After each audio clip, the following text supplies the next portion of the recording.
Dear students, I am Mahesh Javalkar from Marathon Polytechnic, and today I will be posting my third video on digital communication MCQs. In my first two videos, I have posted 20 questions, and in my third video, I will start from the 41st question. Okay, so next we will go with the question directly. Question number 41. Question of 41 says that which of the following systems is analog? So, and the options are pulse code modulation, delta modulation, differential pulse code modulation, and pulse amplitude modulation. So here if you see the pulse code modulation, pulse delta, delta modulation and differential pulse code modulation, these three are going to convert analog signal into digital value.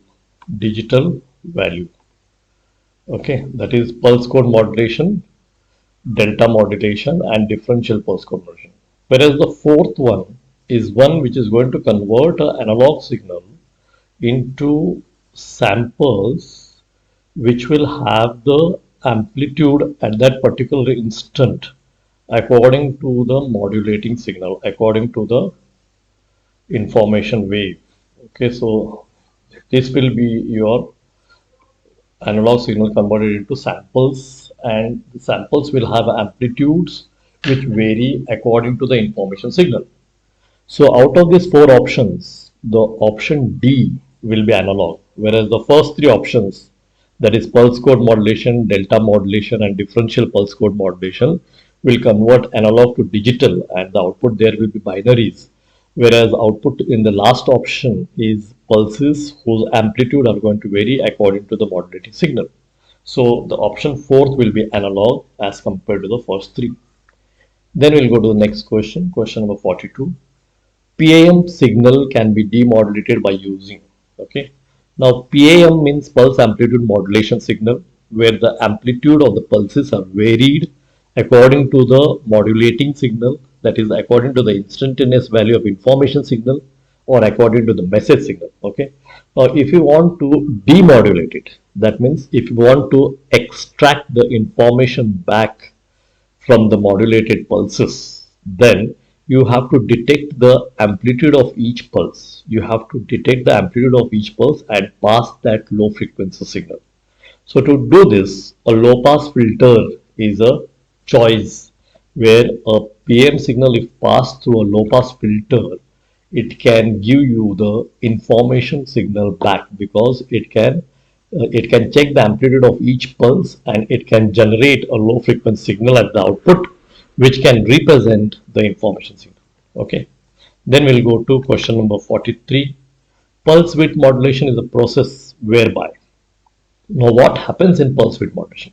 Now pulse width modulation is a process where the width of the pulses are varied according to the instantaneous value of information signal, whereas the amplitude and position of the pulse are kept constant. So out of these four options, if you see the option C, the width of a pulse is varied as a function of the sampled value, will be the correct answer. So option C will be the answer for this question. PWM is one where the width of the pulse is varied according to the information signal. Okay. Then we'll go to next question, question number 44. In a pulse position modulation system, the transmitted pulses have, okay. Now pulse position modulation, if you see the definition of that, PPM, it is a system where the position of the pulses are varied according to the information signal, whereas the amplitude and width of the pulses are kept constant. Okay, so in these options, if you see the option B, that is constant amplitude and constant widths, will be correct, because amplitudes are kept constant, width is kept constant, whereas only the position of the pulse is varied according to the information signal. So here option B is the answer. Okay, then we'll go to the next question, question number 45. A quantizer is an, okay. Now a quantizer is one which will convert analog to digital. Okay, that means whenever you have a quantization levels superimposed on the amplitudes of the pulses, then those amplitude of the pulses are rounded off to a value, and from that value you are going to give a binary value out of it. It is converted into binary value. So it is something like A to D converter, analog to digital, a converter. So here the answer should be B, A to D converter. A quantizer is like a to D converter. Okay. Then we'll go to question number 46. Quantizing noise occurs in. Options are time division multiplexing, frequency division multiplexing, pulse code modulation, and pulse width modulation. Out of these four options, in pulse code modulation, that is PCM, we are going to use sampling and quantization method. And quantization method, if you are using, and if the numbers of levels of quantization are less, then the noise will be more, because you are rounding off each value to a certain standard value, and in that rounding off process you can have quantization noise. So pulse code modulation is a process where you can get to know what is quantization noise, or where quantization noise can occur. So PCM is a answer where quantization noise occurs, pulse code modulation. Then we'll go to question number 47. The signal to quantization noise ratio in a PCM system depends on. Okay. Now in a PCM system, signal to noise ratio depends on sampling rate, number of quantization levels, message signal bandwidth, or none of them. Okay. Signal to noise ratio. Okay. That noise can be eliminated if you increase the quantization levels. Okay. Noise can be eliminated or reduced if you increase the quantization level. That means signal to quantization noise ratio depends on the quantization levels, number of quantization levels. So answer should be B, number of quantization levels. Okay. Then we'll go to the next question, question number 48. When we say companding is compressing and expanding, that means it is going to compress the low frequency signals, or signals which are not varying at the transmitter section, and the same thing it is going to expand at the receiving section. So compression and expansion will be called as companding, and that is to protect small signals in PCM from quantization distortion. So here the answer will be answer C. It is going to protect small signals in PCM from quantizing distortion. Okay. Then we'll go to the next question, question number 49. Which of the following modulating signal, which of the following modulating systems is digital?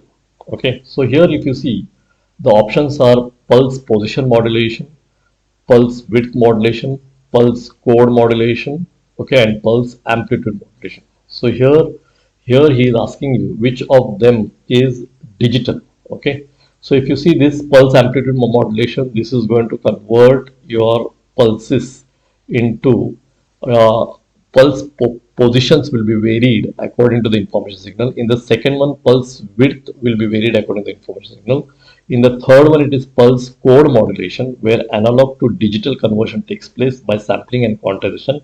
And in the fourth one, it is amplitude of the pulses are varied according to the information signal. So the first one is pulse modulation, pulse modulation. Second one also is pulse modulation, and the fourth one also is pulse modulation. Whereas the third one is going to use sampling and quantization to give you digital value, So the modulating system, which is called as pulse code modulation, is one, which is the answer here, which is digital. Rest all are analog, pulse analog modulations. Okay. So in pulse analog modulations, you have PAM, PPM, PWM, whereas PCM comes under digital system. It is pulse code modulation. Okay. So here you can see the answer is PCM. Then we'll go to the next question. Question number 50. Pulse communication system that is inertly highly immune to noise. Inertly highly immune to noise. So immunization to noise will come when the system is digital. So out of this four options, PAM, PWM, and PPM, we see the first three options are analog pulse modulation. The first three options are analog pulse modulation. and the fourth option is a digital modulation.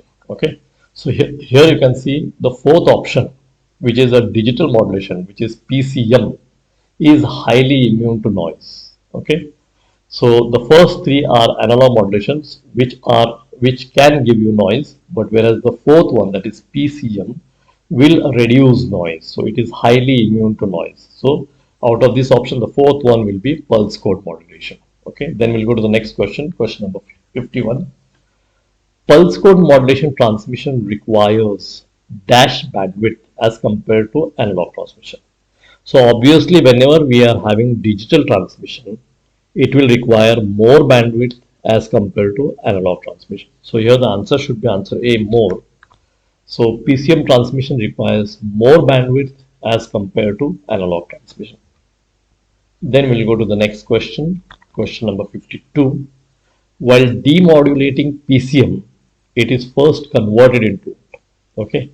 Now PCM, that is pulse code modulation, is a process which is sampling and quantization is used, where sampling and quantization is used, and first you sample the signals, and those samples are nothing but pulse amplitude modulation, where the amplitude of the pulses are varied according to the information signal, and then those amplitude of the pulses are rounded off by quantization to get the digital value. Okay, that means while demodulating, okay, while demodulating the PCM system, the binary numbers, okay, the value in binary numbers, the digital value is first converted into a sample of a certain amplitude which the digital value is indicating.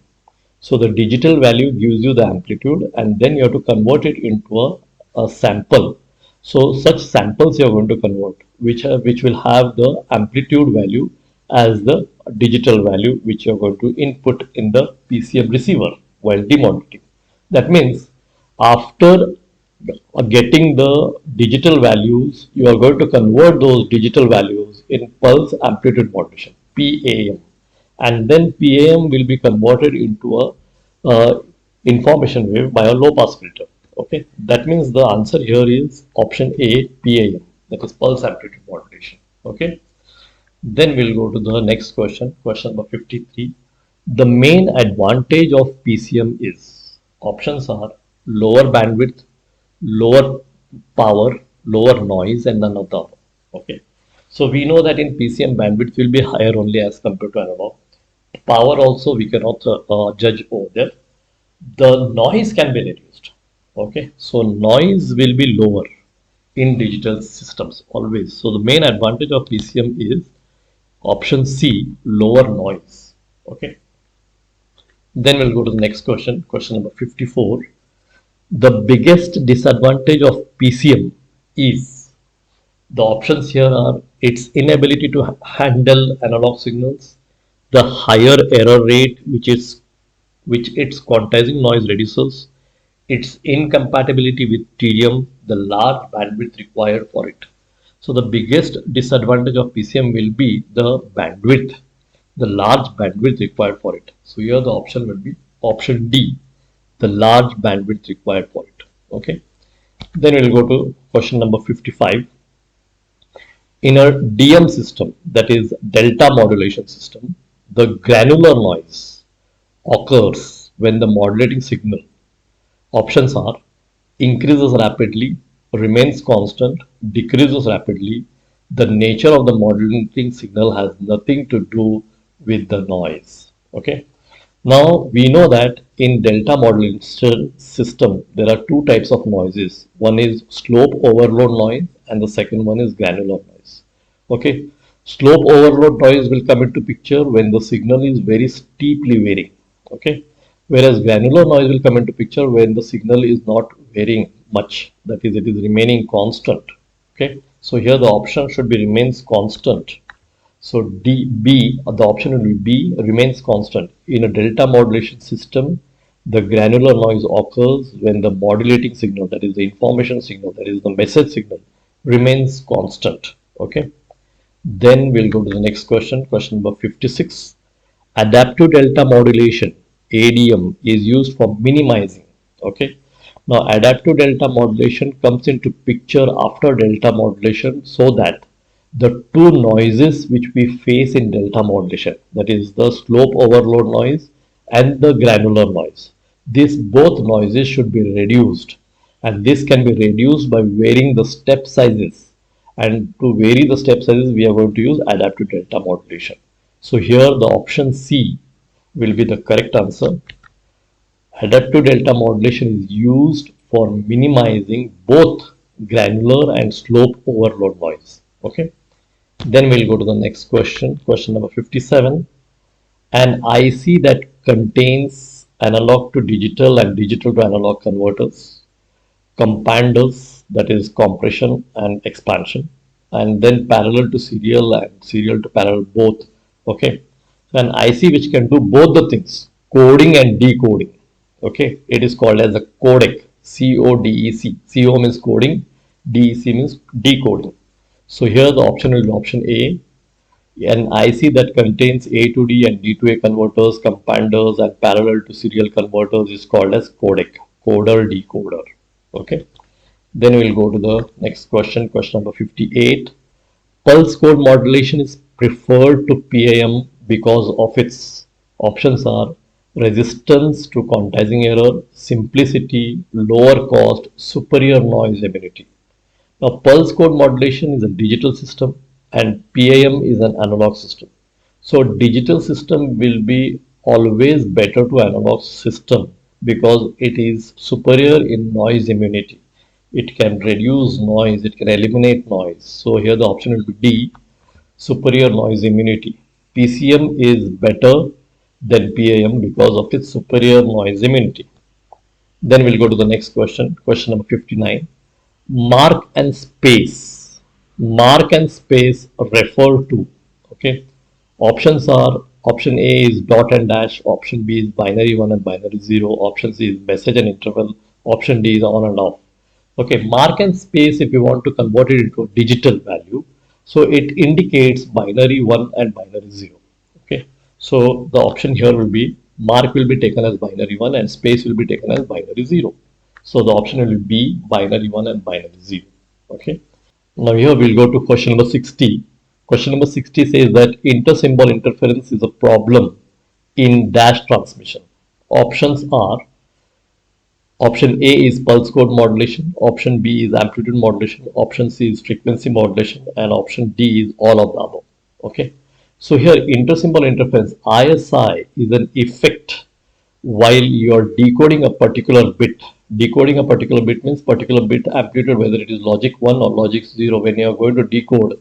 And while decoding that, if you have the residual effect of other bits, then it is called as intersymbol interference. And this problem occurs in the receiver section of pulse code modulation.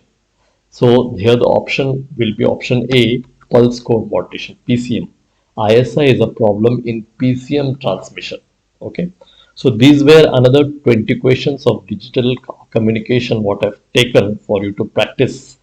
So based on this type of concepts only, you will be getting all the MCQs in your digital communication. So again, I say you that if you're having any problem here or any feedback, if you want, you can just call me or send me a message, and see that your basics are again strong, so that any MCQ you can attack, you can solve based on that fundamental knowledge first. First, you make your fundamental knowledge clear, and then you can go to the higher knowledge of it. Okay. Thank you, students.